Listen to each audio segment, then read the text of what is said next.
Hello everybody, welcome back to the channel and welcome to a new series, Wicked XP, where I go through viewer suggested demos of games, play them, and tell you if they hit or you want to skip them. For the first episode, we got Lost Soulside here. This game just came out today actually. And yeah, I think this game is actually a really pretty decent game. I know it's got really decent reviews and mixed reviews so far, but I have enjoyed my time playing this game so far. I think the story is pretty decent. I don't think it's going to be anything special, but I think it's pretty decent for what it is. I really think like it's going to dive into deeper themes than normal typical RPGs do, and I'm excited to see where the story goes, where it leads me, and just have a fun time with it. Again, I don't think it's going to be anything spectacular, but I still think it's going to be a pretty decent story to dive into here. And that's the same thing can be said for the characters. I think the characters are going to be pretty decent. I don't think they're going to be really deep characters that you did in other games. But I think they're going to do the job and do the job they need to do pretty decently. Pretty okay, right? Like the main character right here, Kazar, whatever his name is, I can't remember, he's pretty much like a generic friggin' main character, honestly. But I think he's gonna have some deeper meanings behind him, and I think it's gonna be really fun to see what he's got deeper inside of him. I think it's gonna be really fun to explore his character, the side characters as well. I think they're gonna be really good, honestly. I think they're gonna be really fun cast, colorful cast of characters to explore and just have fun with and along the journey.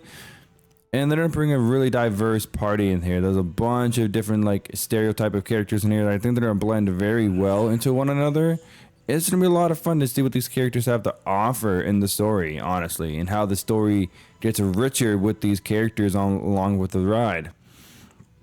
And finally, the gameplay. How's the gameplay, guys? The gameplay is really good. I think it's really good, actually.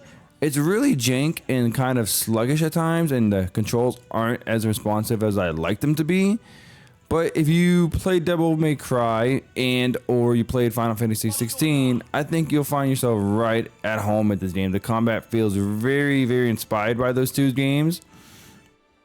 More so Final Fantasy 16, because the thing is really, really reminiscent of Final Fantasy 16 with the ground combos. Then you can dive into the aerial combos. After your ground combos, it really feels fun and fluid that way. You have abilities with Arena that you can do on the fly that feel really cool. You have fusion in this game that you can fuse and become a really chaotic, powerful fighter. And I just think the more you dive into the game, the more you get abilities, the more combos you get. I think this combat system is going to be really, really fun.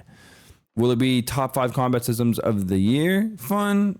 That's to be determined later on, but I think for now it's really fun.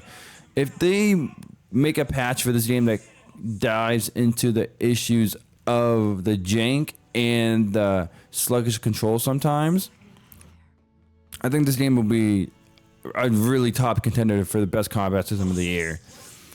Like I said, they just have to clean up the unresponsive controls, because sometimes you feel like you hit the button and you just does not register in the combat. So like you're trying to do your next combo, but you can't because the controls did not register and did not respond the way you want them to. It's not as fast, as snappy as a game like Final Fantasy 16, Final Fantasy 7 Remake, Grand Blue Fantasy Relink, stuff like that. It feels a lot more snappy and responsive than this, but I think it's still a lot of fun. I think you guys, if you like action combat, you guys will really enjoy the combat in this game.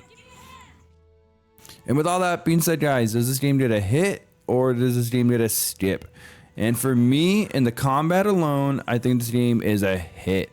Like I said, the more you dive into the game and the deeper you get into the game with the combat, the story, and everything, I think this game is going to be a really solid experience. Don't let the early reviews, early impressions of this game dissuade you from playing it. I think it's gonna be really worth your playthrough. Now, is it worth $50 right now, $60? I don't think so. I think this game would be beneficial at a $40, the $30 price tag. But that being said, go try out the demo for yourselves, guys, and let me know what you guys think. And if you want your demo, your game to be featured in the next Wicked XP, leave a comment below, let me know, and maybe we'll get to it, guys. But yeah, if you liked the video, hit that like button, subscribe for more JRPG videos like this, and if you like JRPG Let's Plays, make sure you stay tuned for more. I have Let's Plays every single day. I have reviews coming out soon of every game I played in 2025, so you want to stick around for that. That'd be awesome. But yeah, until next time, guys, stay wicked.